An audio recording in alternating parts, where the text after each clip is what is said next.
For those of you who are new to Creative Mornings, this is our 100th event. Yay! There are 215 chapters worldwide. Our chapter was founded in 2012.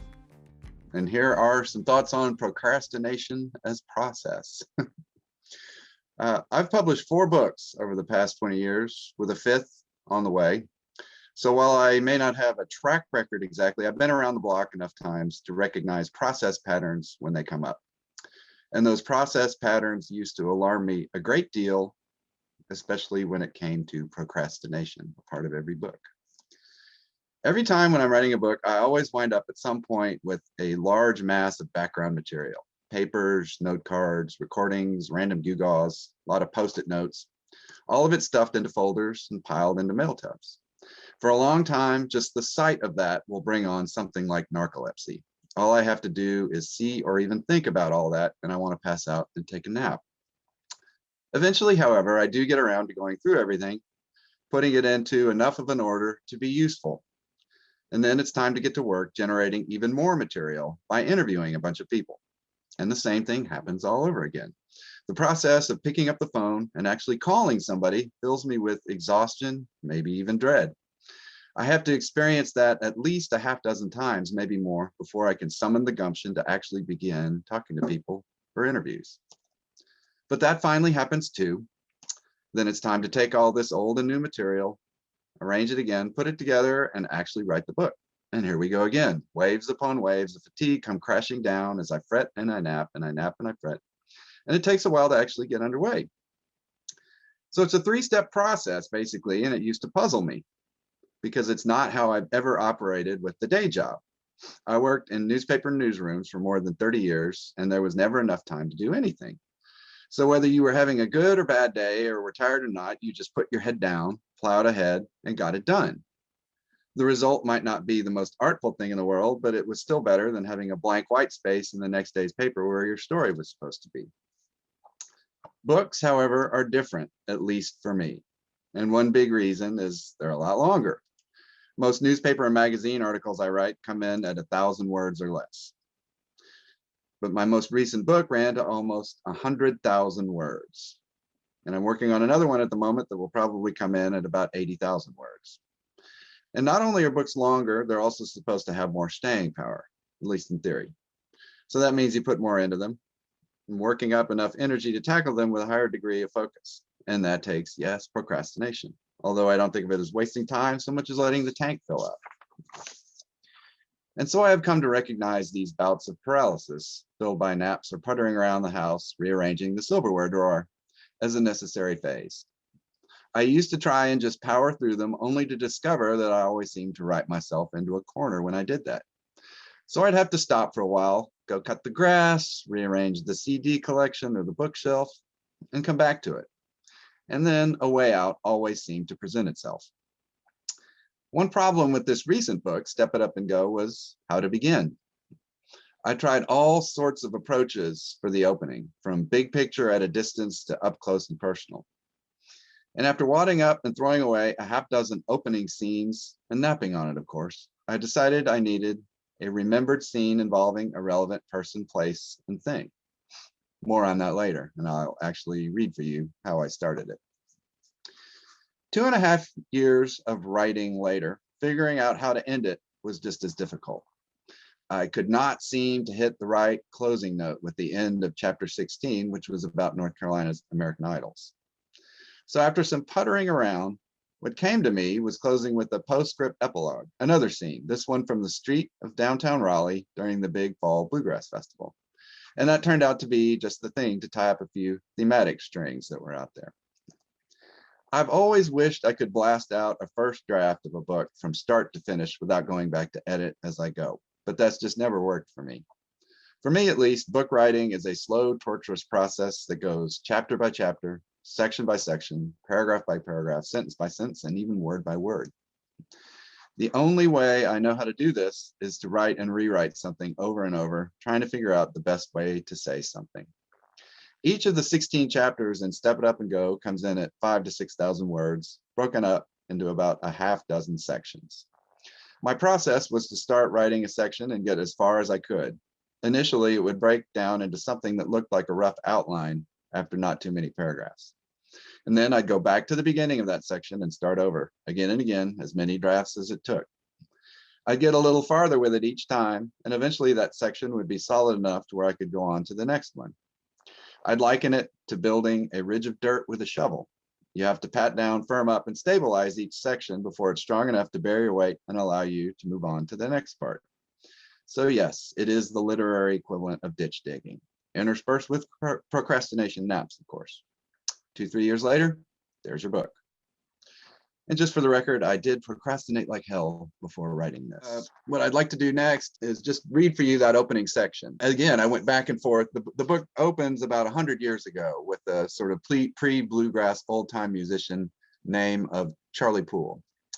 And just, you know, starting with him, he was the obvious place to start it, but it wasn't really giving me a way into the story to introduce the thematic things that I wanted to tell the story. So I basically went back to the year I came to work at the News and Observer, 1991, and opened with a scene of going to interview somebody. And here it is. Prologue, March 1991. Before I moved to North Carolina, I knew next to nothing of the state's music history. I'd heard of Doc Watson and Earl Scruggs, and I'd heard some of the North Carolina-based acts on college radio and the underground rock couch circuit that extended to Texas and Colorado, my previous states. But beyond Doc, Earl, Let's Active, the DBs, Superchunk, and a handful of others, I was the blankest of slates. It turns out I had no idea what I was missing out on. That began to change one spring morning, a few months after my arrival, with a visit to Alice Gerard's house. At the time, Gerard was editor of the Old Time Herald, a magazine chronicling venerable folk music of the southeastern United States. Gerard wasn't just the editor. She was also something of an old-time legend herself, formerly one half of Hazel and Alice, a pioneering folk duo that had been particularly inspirational to younger generations of female artists starting in the 1970s. I'd been hired as the new music critic for the Raleigh News and Observer, and I had an assignment to do a Tar Heel of the Week interview profile of Gerard. So I drove over to her home near Durham's Maplewood Cemetery, nestled between the Duke University campus to the west and the city's then decaying downtown to the east. I found it comfortably cluttered with instruments, books, and a large dog curled up on a rug, the faint smell of that morning's bacon still in the kitchen. 24 years later, in 2015, when Gerard was nominated for a Grammy Award at the improbable age of 80, I would return to her house for another interview. It looked like the only thing to have changed in the interim was that she had a different dog. Gerard was a wonderful interview subject and gracious host.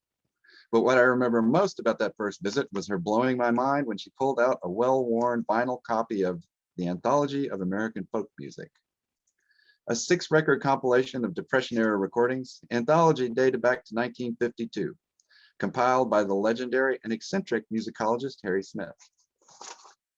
When the folk revival swept college campuses in the 50s and 60s, Anthology was the spark that lit the fuse, serving as sacred text repertoire for Bob Dylan, Joan Baez, and other acolytes. That much I knew. But I'd never even seen a copy before, let alone heard it. This was years before Anthology would be reissued on compact disc, and it was still hard to find. In 1991, Anthology was still obscure, and Gerard's copy looked as if it had been handed around a lot over the previous 4 decades. A friend had this, Gerard told me, putting disc 5 onto her turntable and dropping the needle with a crackle. Track 1 was the Cuckoo Bird, a recording dated back to 1929. The music sounded nervous, jittery, old as the hills, a banjo rambling along like a stream rushing downhill, seeming to double back on itself. Over that backdrop, Clarence Tom Ashley drawled his tale, sounding like a mysterious and ghostly apparition. Gonna build me a log cabin on a mountain so high. That morning was bright and sunny outside, but it suddenly felt like a thick mountain fog was rolling into Gerard's living room.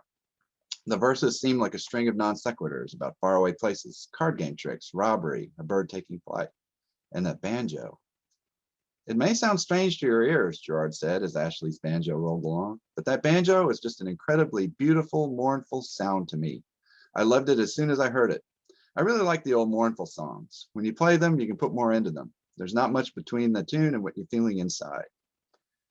She was right about that. It did sound strange, and not just because of the sawmill or lassie making, as in molasses, tuning that Ashley used. It sounded not just old, but ancient, from a long vanished era. I would later learn that the Cuckoo Bird came to America from England and had been around for lifetimes before Ashley got to it. A decade after I first heard it, Dylan would quote Cuckoo in his apocalyptic song, High Water, released the day the Twin Towers of New York City's World Trade Center fell on September 11, 2001.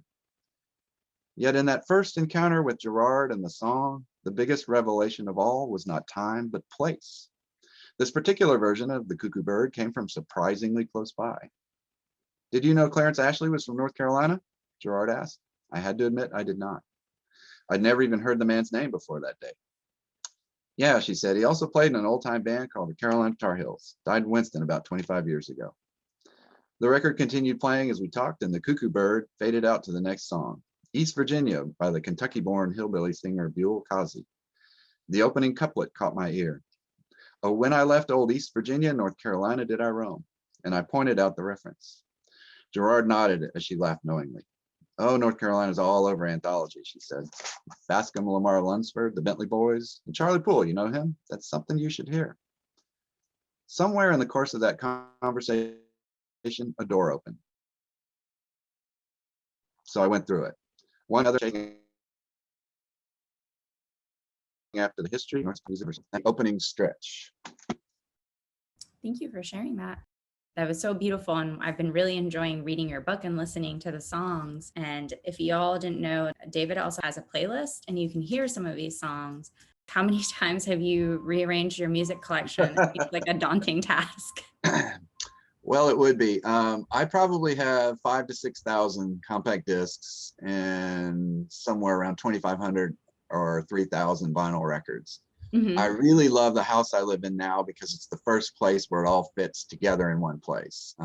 It's almost like the basement here was made for it. It fits in here so perfectly. So I've been toting it around a long time. It darn near killed me getting it into this house. I hope to never move it again. I'm assuming my kids won't want it. So eventually someday it will wind up at the Southern Folklife Collection at UNC. That is my plan. I am in the middle of kind of a crazy project with it. During quarantine, when that got started last year, I started something called the Archive Deep Dive, where I go through and play everything. We are 400 days into it, and I am up to the letter R on the CDs. And that's actually misleading. That's not more than halfway. I've got a separate section of North Carolina stuff broken out. I've got a whole bunch of box sets that are elsewhere, and of course the vinyl. So it will take years if I actually do that. And I'm writing about some of it on Facebook, if so moved. I don't write about every single disc because that would be even more insane. But yeah. That's amazing. Karen is asking best or musician interview that you've ever done, and worst musician interview. He wants details. Please. Wow. It's funny. This was horribly embarrassing. The worst is one I just recently did with two members of the local group, Mountain Man. And I learned something valuable about overscheduling. I had two interviews scheduled first that day. Both of them went longer than expected and kind of took more out of me. I wasn't thinking about any of this until I get on the Zoom with Molly Sarley and Andrea Saucer-Monig from Mountain Man, and my brain just completely shut down. I was almost post-verbal. It was horribly embarrassing. And after a few minutes, I just said, look, I can't do this. Let's just follow up by email. And they were lovely sports about it. I'm sure they had much fun ridiculing me after we hung up. But that was probably the worst, and it was 100% my fault. Another really bad one was the punk band X. I'm old, so I fear a lot of you won't have even heard of the band X. But anyway, they're one of my longtime favorites. The female co-lead singer, Exene Cervenka, can be difficult, and I caught her on a really bad day. And I had worked very hard to come up with a bunch of questions, and pretty much every answer she gave was kind of sighing and saying, I guess. 3 minutes into it, we were basically done. And I said, all right, I guess I'll let you go. And she said, fine, and hung up. So that was one where I had to go to the editor and say, I got no story, sorry. As for best, I will say one of the best recurrent interview subjects is Ben Folds, Winston-Salem's own. I really admire him because he will not equivocate or duck any question, even when he should. And he will sometimes talk his way into trouble and cause these little kerfuffles and dust-ups. But he's really well-spoken, funny, articulate, and yeah, like I said, he's up for talking about pretty much anything. He's always fun to talk to. English people of a certain age also tend to be really good interview subjects because they're just so polite. They will take any question, no matter how bad, and turn it into something. I think it's just a cultural thing. If I had my druthers, I would only interview English people like above the age of 30. I've never had a bad one. I don't know. I mean, I'm a big fan of British television. I watch like a lot of murder, like their murder mysteries and all of these other shows. I think it's because their politeness masks their like cursing and rudeness. Like I've been watching it really closely. I don't know, but I hear you. I hear you about the English folks. There's something to that, and southernness too. When I Yeah. first moved here, it took me a while to figure out elaborate shows of courtesy are basically thinly veiled contempt a lot of Yeah. the time, if you read between the lines. And of course, there's the whole bless your heart thing, you know. For sure. I had to, my husband's from Indiana, and I had to like, we had a huge conversation about it. He's like, they're being so nice. I was like, no, no, that is not what's going on in this exchange. Thanks for doing this, Hey. man. You've given so much to this community and the state, and just continue to preserve, I think, just what music is all about here. And on that note, I think we're all reeling a bit from the loss of live entertainment and being able to be in front of these artists who have really struggled during this last year. I think the question really comes down to what's the future of music in North Carolina, preserving the art, music venues, how are we going to cultivate talent? What do you see as, hopefully a positive prospect, but you may have a different set of views there. Well, yeah, it is going to be a really difficult time, obviously. It's not clear what all we've lost. There's a lot that probably won't come back. The silver lining is a lot of people learned a lot of things about how to improvise that will be useful going forward. I think of Jonathan Bird and that series he does over at the Kraken every Wednesday night, which is amazing. And he just happened to be right place, right time with the right gear to do a really pro kind of presentation. You know, and the Avett brothers doing a show at the Charlotte Motor Speedway, and you know, some cool things like that I think will linger on. The one thing I think you can count on is North Carolina venues and promoters and musicians and whatnot are gonna get through this better than most. I mean, we tend to be kind of a hard-headed doer more than dreamer bunch. And if there's a way out of this, we're gonna find it. I'm not sure what that is. I'm not really bright enough, I don't think. I think right now it's just keep your fingers crossed and hope everybody gets enough people get vaccinated to where some gatherings can resume. But I'm not sure how this is going to work. I'm really not. I mean, I feel like the Cat's Cradle and the Lincoln Theater are okay. Beyond that, every other place is kind of up for grabs if they're going to be able to come back. I really hope they do. But I wish I had a better idea about what all this might look like, but I really don't. Maybe we can all double down on investing in our artists, our favorite bands, and doing what we can to keep them going and going to see these shows when we can. Amen. Yes, for sure. Thanks. Thanks, Danny. So I was seeing your playlist, and one thing that got me thinking about is that there's like a fair amount of music that's just like disappeared as we've moved to streaming, like it's not on streaming platforms. Are there any favorites that you noticed weren't on streaming, like you couldn't add them to the playlist because they had disappeared? Wow, you know, when I first started trying to do that playlist, I was just going through the book and jotting down song titles, and it came in at like 300 songs, and it was really hard to pare those down to what was on there. It's actually remarkable what all is on streaming, and I was surprised as much was on there as was. But yeah, a lot of the really small label things where the record company, whatever it was, has been gone for decades is really hard to find, especially a lot of this old time stuff. from back in the 20s and 30s, you know, this kind of Marshall Wyatt Old Hat Records reissues of fiddlers from Virginia and the Carolinas in the 1930s. That stuff is really quite hard to find. The good part though is it's coming, more and more of that is appearing just about every day, it seems like. I feel like most of that stuff, the worthy stuff, is going to survive. Somebody's going to get it on there. But so, yeah, it seems like we've lost less than you would fear. But yeah, there's no doubt that it's a fraction. That question that you just asked, Adrian, and it reminded me, I was a teacher before in one of my past lives, and students would tell me often of all these bands that they would discover, and it was, in some ways it would be funny because they would be like, I just discovered a band, you know, Ben Folds 5, and I was like, no, but they were finding great music because of these streaming services. I think that necessarily, like when we grew up, I think you had to either have friends or family or parents or the means to like go access them, and they were discovering them on their own, which I think is interesting for like a different generation that has access to it. Don't forget we had record stores too. You could go hang around there, and a lot of them had listening stations. A lot of them would sell used discs, so you could, you know, hear something without having to spend too much. Yeah, you know, there were ways back then. I guess it just took a lot more effort. You had to, you know, actually go places. You had to go to libraries and look things up. You couldn't just reach for the phone. You had to go to the record store, and yeah, you had to talk to people. You can be more of a hermit and do this now. That's true. And I think that talking to people is probably something that helped like add variety to what you were listening to. Which David? Me? Yes, David. Hi. Hey, David. Hey, man. How are you? David Good. and I both went to the same college at the same time, in the same city, in the same school, and never met until we moved here, which is weird, but That's amazing. yeah, The University of Texas, there's 60,000 students there, so that's why. it's a city.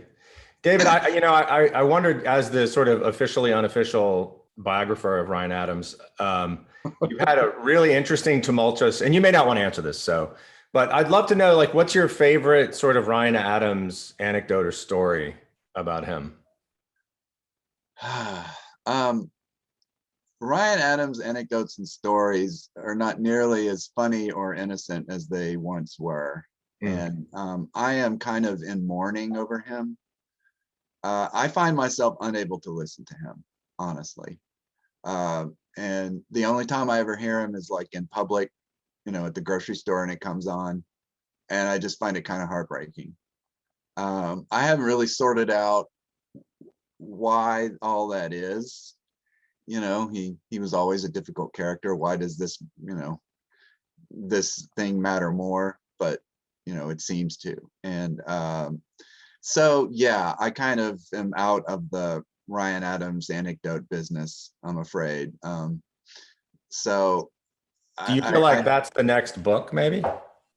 Or is there a book in that? It is a cautionary tale.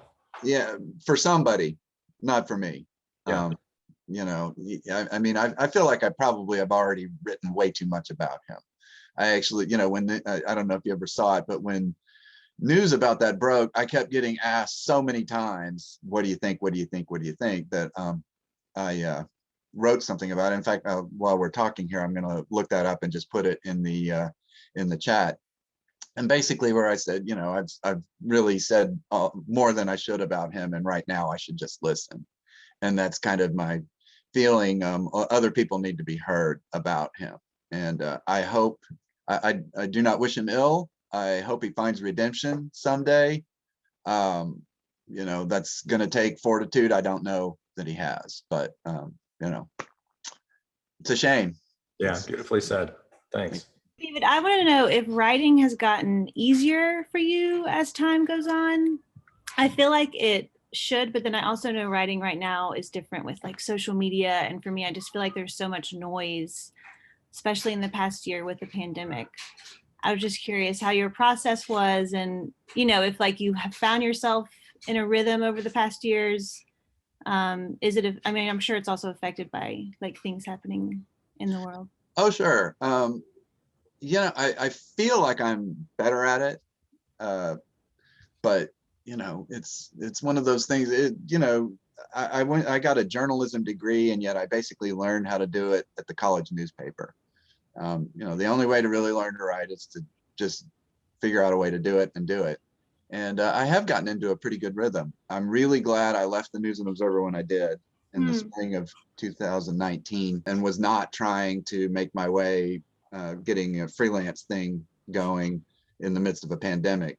And I've got just enough work coming in to where I'm busy but not crazy, and working on another book. This is a history of the folk label Rounder Records, and that's also for University of North Carolina Press. That's been a good project to have. And then I mentioned the archive deep dive with my CD collection. That keeps me writing too. Just about every day I'll do at least a short Facebook post about that. Writing is what I do, and it's not just what I do, it's who I am. It's how I process things. Something big happens and I write about it. It's not necessarily the best way to process, but it's what I got. And part of it's just age and experience, and part of it is I got nothing else to do. So yeah, it's going okay. That's great. Thank you. Addie, your question makes me think of something that I was thinking about that you shared, David. And I don't know how you do this as a writer, but you had talked about one of the challenges with writing a book is figuring out what has staying power. And I'm just curious, like, how you make that decision. Like, where do you kind of draw the line of like, this is something that's going to have staying power, is a story that has an element that, especially in today's day and age when so many things are so like attention grabbing, kind of clickbait. Yeah. Well, yeah. And it's funny, the way certain chapters were framed. If I'd been writing them a year later, it might have been different. There's an Americana chapter, and it's focused on his golden messenger. Had I been writing it a year later, it might have been Mandolin Orange, who have since changed their name as to the Watch House, which I find odd. But yeah, that was a really hard thing to figure out, kind of where to stop and what from the modern time to focus on. Sylvan Esso, had I been writing it later, probably would have gotten a full chapter unto themselves rather than just like a little several paragraph sidebar bit. Yeah. You take your best guess and hope you're right. And the problem with writing a book like this is the day it comes out, it's obsolete. It's a snapshot of a moment in time, but beyond a certain point, everything in it will be overtaken by events, and you just kind of accept that. But yeah, having been a music critic for going on 40 years, you do kind of get a radar, and you learn to trust your instincts for what's good. My process when music comes my way is I putter around the house with it on in the background, and if it catches my attention in a certain way, there's usually something to it. And if it's just background noise, it gets put aside and not gone back to. Glenn was wondering if there's like a story with the Mandolin Orange changing their name, and I saw folks posting a couple different tidbits there, but I didn't know if he wanted to add anything there.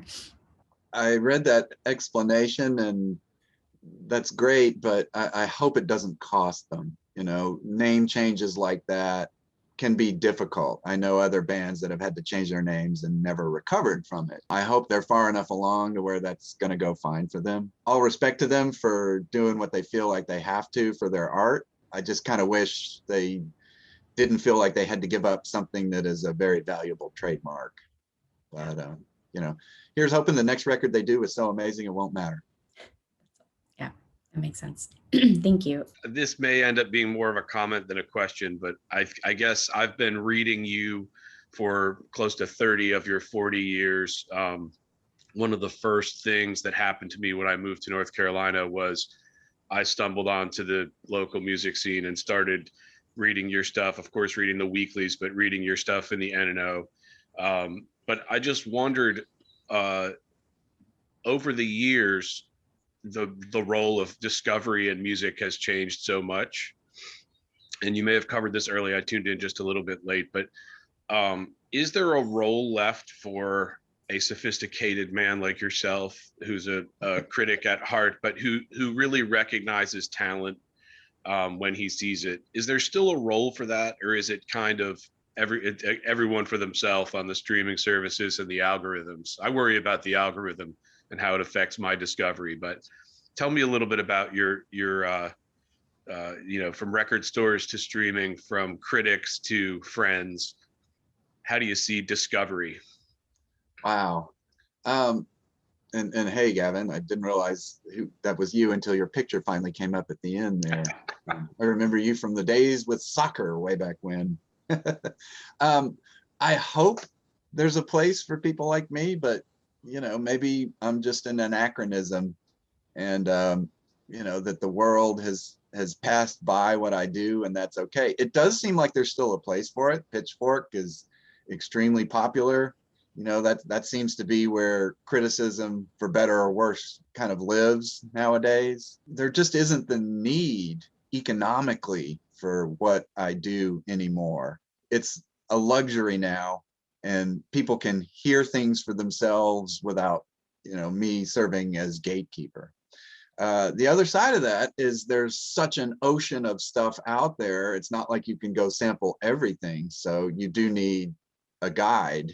People often don't see it that way, but yeah, we do serve kind of a useful function in that regard. I hope that the internet and the publication world sort out in such a way that there is still a place for that. It's just really not clear how that's going to go, or if it's going to be a viable career going forward.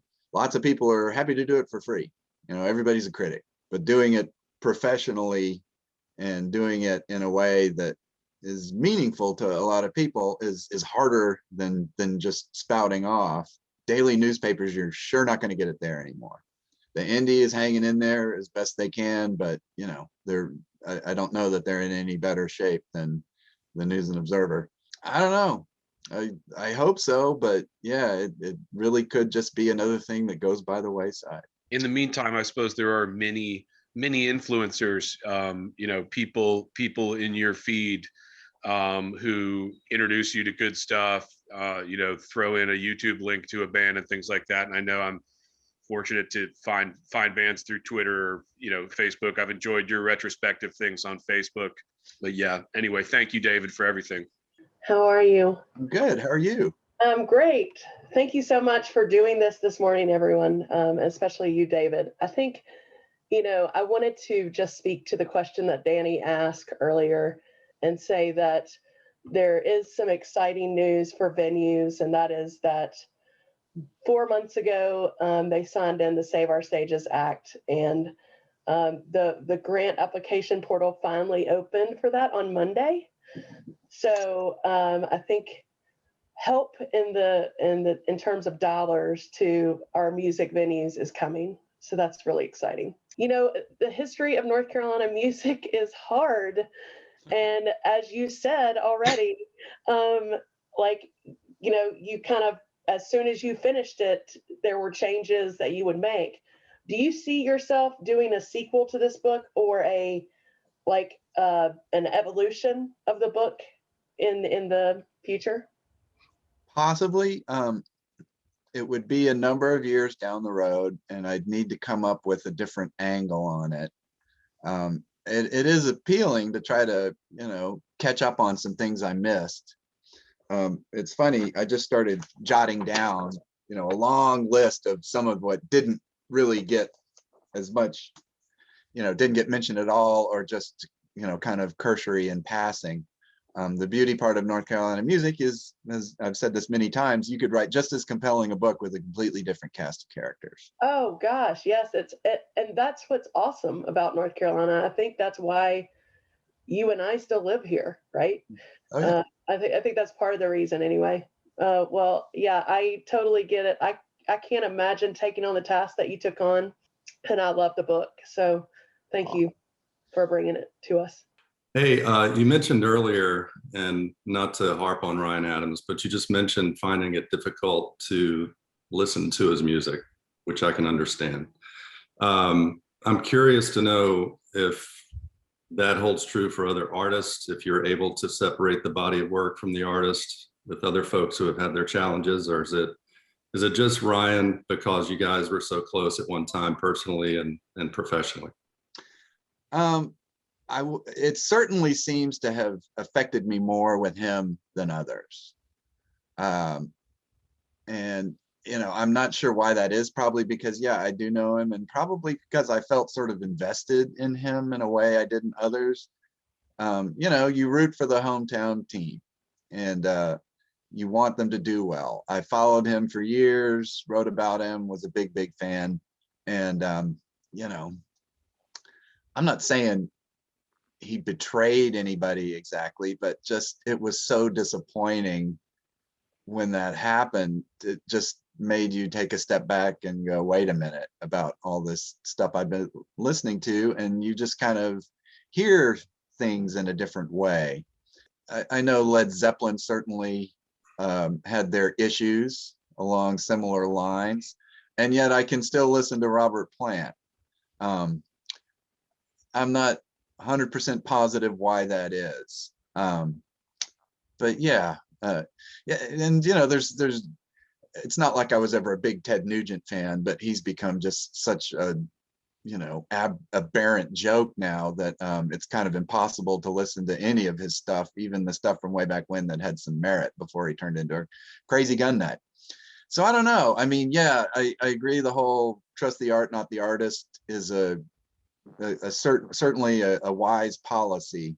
Maybe I will get to a place where I'm that way about Ryan. Right now, I'm not there. And I'm not saying it makes sense, but emotions often do not. So, yeah, it's really too bad. Thank you, Kevin. Just to follow up, why'd you cut your hair? It was really good. Because it was driving me nuts. Oh my God. It was down to here in my eyes and everything. And yeah, I had the quarantine coif and did not cut my hair for 10 months. And I finally got a haircut the day they called the election. I said, okay, if Joe Biden gets to, where he's going to be president, yes, I will cut my hair, and I will risk going and getting it cut. And I did. So, yeah. Thank you. I've had one haircut since then too. It grows fast.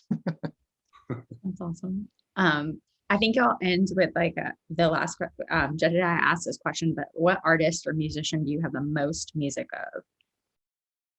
So let's see. Wow. Can I add a little aspect to that? Sure. The reason I asked that, David, is we've known each other off and on through messaging things over the years, and you can read people's writing or know them a little bit, but knowing if they have a massive music collection, which I also have, digging into who they have the most. And, a lot of your CDs or stuff are given to you, right? Yeah. Or promos, et cetera. But it, says a lot about someone of who they really buy a lot of, really kind of hoard. I know someone who has 12 copies of Pet Sounds on vinyl or whatever, things like that, so that's why I asked the question is who do you have the most of, and maybe why is the second part of that. I don't really go in for multiples.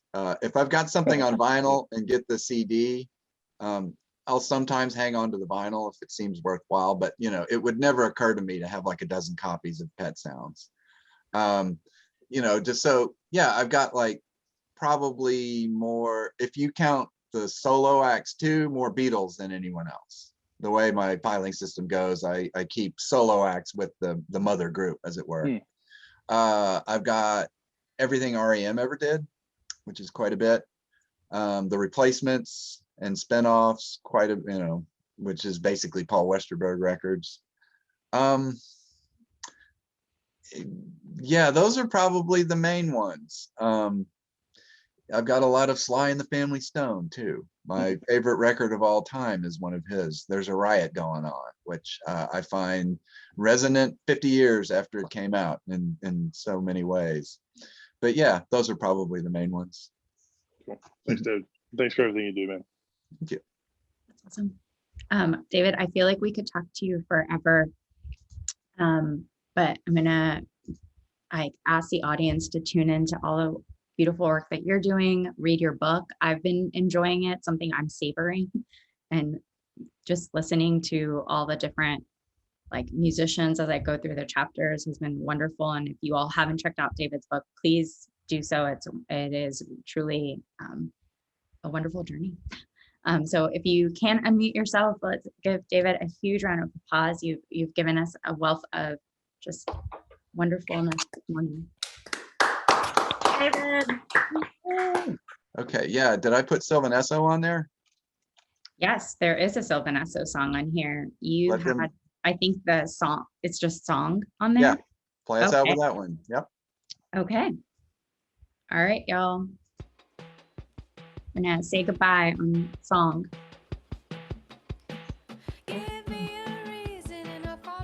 And also, peace. Bye. Thank you for joining us. It's so wonderful to see everybody. Take Thanks, care. guys. Bye. Thank you. Thank you. Good to see you. This hair is looking amazing. Thanks, y'all. This was awesome. Oh, thank you. So good to see everyone. Hi, Glenn. Thanks for joining. Thank you so much. Thank you so much, David, for talking with us. I picked up your book a while ago at Quail Ridge. It's autographed, so I feel it's very special. But thank you so much. This has really been an amazing talk, and we could have kept going for days. So thank you. Appreciate it. Thanks for having me.